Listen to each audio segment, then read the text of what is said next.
Hello and welcome to the TriathlonDan YouTube channel. If you're new around here, please do hit subscribe down below. We've got quite a few events and things planned this year. This video is all about the Holkham half bike course, the Outlaw event. This video is not in any way sponsored by, in association with, Safety Briefing, none of that. This is just my opinion and my findings on the Holkham half bike course. Outlaw have by no means approved this as a safety video, so if you stack it on race day because of something I say in this video, that ain't my fault. Hopefully. Yeah, exactly, yeah. We're going out for a ride around the course today. I'm going to take you along and basically tell you what I think about different parts of the course, perhaps some parts where you can go fast, some parts where you take it steady, just sort of my opinion on it. I hope this helps for those who haven't been able to get across for a recce, but if you have got time, I know it's probably only a week or so to go by the time this video goes out, do make the effort. It is well worthwhile recceing. But anyway, beautiful day for it. Starting off at the fabulous Holkham Hall, so I suppose we'll start with, you'll get out of the lake down there for the swim. Transition's normally around here somewhere, and you're going to get out of transition, get on the mountain line, somewhere around here, then head out up there. So let's go, Liz. Let's go. So we're just rolling out of transition. You're almost immediately greeted with the little hill. Just roll up the little hill. Nothing too steep, but something to think about. Take your time, get your feet in your shoes, get a bit of nutrition on board, etc. In terms of my credentials for having experience on this course, I did do the event in 2017. The course is 95% the same as then. I have also ridden around the course 2 or 3 times. I did used to live around here, so I feel like I know it roughly. Not as well as the Outlaw course, but I might have still put the word tips in the title for a bit of clickbait. Cheers for that. So the course is a half Ironman distance, 56 miles, roughly 2,000 feet of elevation. I think this course is like a ride of 2 halves. The first half from memory is a bit more undulating and the second half's a bit flatter and a bit of a faster road. So I'd always break it up into 2 rides. The wind is normally a headwind out, tailwind back. So just bear that in mind with your pacing. You might want to go a little bit harder on the way out, knowing that you can recover a little bit on the way back. But of course, that depends on the weather on the day. So we're still going up the hill out of the way, transition, aren't we? Yeah. Gradually uphill for probably half a mile or so. So you then come up to the obelisk, I believe that's called. At least you can go left, I'll go right. And then you got a nice downhill, get up to the gravel, a nice downhill, then a gradual up. If you look straight all the way down there, all the way to gate, then left, and then you're out of Holkham Hall grounds. Okay, so after the obelisk, you've got a really long straight. You can really get your head down and start motoring down here. So we're just coming up to the gate now to leave Holkham. It's actually 2 miles in, so it's quite a long time of riding in the grounds, isn't it? Yeah. So just, take the time to keep calm, don't get too excited. Quite a bumpy road as well, it's not smooth and fast. Okay. Yeah, a bit gravelly, but they'll probably sweep it for race day, but just be careful in case they haven't. Yeah, so the first road out of Holkham Hall has been resurfaced. There's a lot of loose chip-ins, but there's another week or so of cars driving on it for it to get settled down, but just bear in mind that this could be the surface. Oh, stones chipping on your paint. Yeah. So after you came out of the hall, there was about 2 miles of undulating, re-chipped surface that you want to be a bit careful on. And then we're just coming out to junction now, where it's looking like it's going to be a bit faster and a bit flatter. So let's get cracking, Liz, come on. Yeah. Okay, so we're about 10 miles in now. There's not been really much to report. So the going has been fairly good. So the surface has been fairly good in most places. Sure, there are a few rougher bits, but nothing, and not quite as bad as Outlaw half Nottingham. So yeah, it's looking good so far. Plenty of fast going. It's actually feeling like so far a pretty quick course. Now, because the course is quite close to the coast, it is quite breezy a lot of the time. So if you look on like BBC or weather or whatever, it's probably a bit breezier than it looks on a forecast, but other than that I think it's pretty good. So we'll keep going anyway. 45 miles to go, so I won't count the chickens just too soon. Here we go. So after I just recorded that clip, Liz said actually it's quite bumpy. I think I'm being a bit skewed because I'm on my endurance bike with tubeless tyres and whatever, and Liz is on a TT bike, so obviously she's feeling the bumps a bit more than me, so perhaps it is a little bit bumpier than I think it is. However, I don't think it's bad, is it, Liz? No. Okay. Beautiful weather. I hope it's like this on race day. It looks absolutely awesome. Okay, so I'm 20 miles into the route now. We've done 810 feet of climbing, but I don't really know where because it's so like gently rolling. It's brilliant. The surface the last few miles has been awesome. The hills, I wouldn't call them hills at all.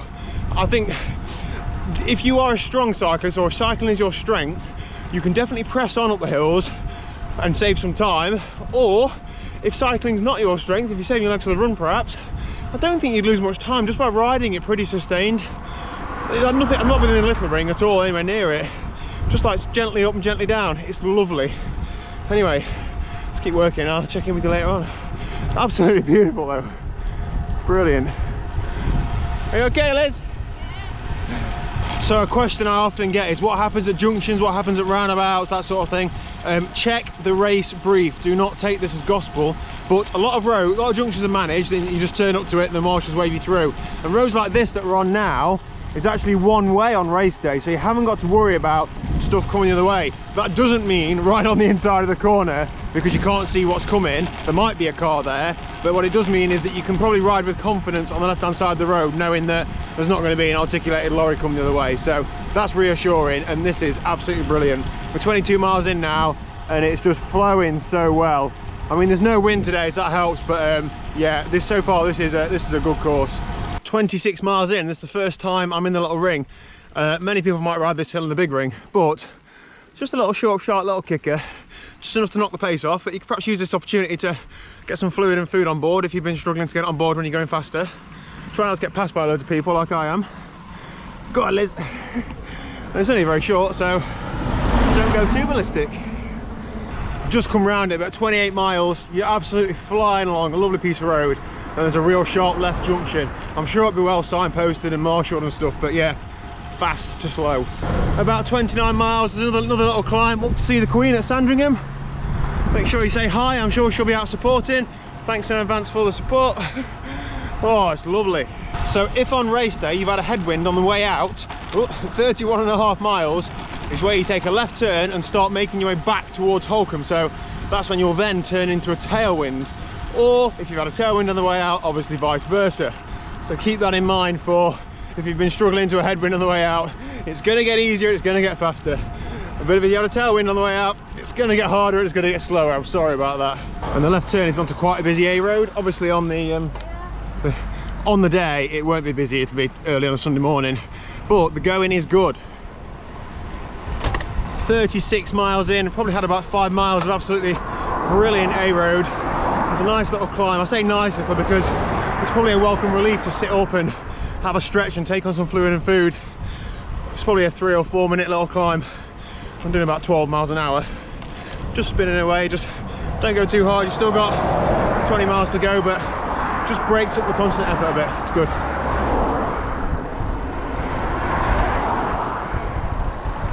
Okay, so we're 45 miles in, just turned off the A148, so that's a solid like 13-14 miles of super fast A road. That was brilliant. If there's a headwind it won't be as cool, but otherwise that's good.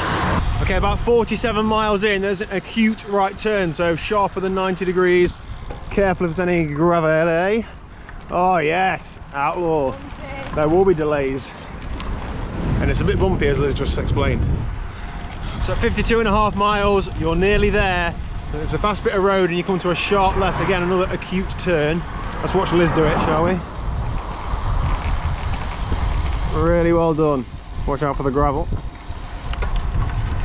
Nice one. And then you basically skirt around the outside of Holkham again, and then go back into the ground. So when you get back into the grounds, you've got 2 miles of pretty much just downhill. There's only one little rise. So you can, so we came out this way? yeah, you can, okay, so the same bit of road that you came out on. So when you get back in, you've got probably 2 miles or so of soft pedaling, so you can start thinking about your run and whatever else you're thinking about. I don't know. What are you going to be thinking about? I don't know. Praising the Lord that I've made it back. There we go then, back in the Holkham grounds, all the way down there, back transition, and then you're on your run. So I hope you found some of that beneficial. If anybody has got any Holkham course tips, do drop them in the comment section down below, so other people who are doing this event can have a read through and get those top tips. I think my sort of overarching comments would be the first half's rolling, the second half is a fair bit faster. So if you're like a time trial rider, I'd perhaps mitigate losses in the first half and look to get your head down, get the power up on the way back. But it all depends on the wind, doesn't it? Looking forward to it? I think so. Yeah, good. Well, if anybody else is doing it, let us know down below. I'm on the swim, Liz is doing the bike run, so hopefully see you guys there. Thanks for watching.